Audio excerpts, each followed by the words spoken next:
Hi friends, இன்றைக்கி simple மெத்தடில் beetroot வறுவல் செய்யலாம். எப்படி செய்யலான்னு பார்க்கலாம் வாங்க ஃப்ரெண்ட்ஸ். ரொம்ப டேஸ்ட்டாக இருக்கும். இந்த மெத்தடில் செஞ்சு பாருங்கள். ஒரு கொத்து கருவேப்பிலை, ஒரு பெரிய வெங்காயம், 2 பீட்ரூட், தேங்காய், சோம்பு, பூண்டு அரைச்சி எடுத்துக்கோங்க ஃப்ரெண்ட்ஸ். 1 ஸ்பூன் சோம்பு, 2 பல் பூண்டு.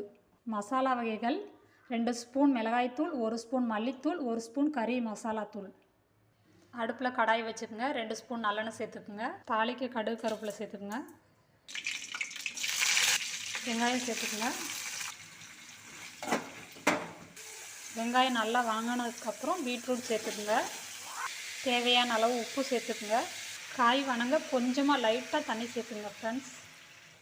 காய் அரைப்பதம் வெந்ததுக்கப்புறம் அரைச்சி வச்சா தேங்காய் சோம்பு விழுது சேர்த்துக்குங்க. கொஞ்சமாக மஞ்சள்தூள் சேர்த்துக்குங்க. எடுத்து வச்ச எல்லா மசாலாவையும் சேர்த்துக்குங்க. ஃபைனலாக ரெடி ஆயிடுச்சு ஃப்ரெண்ட்ஸ். எப்படி இருக்குன்னு பாருங்கள் ஃப்ரெண்ட்ஸ் வறுவல்.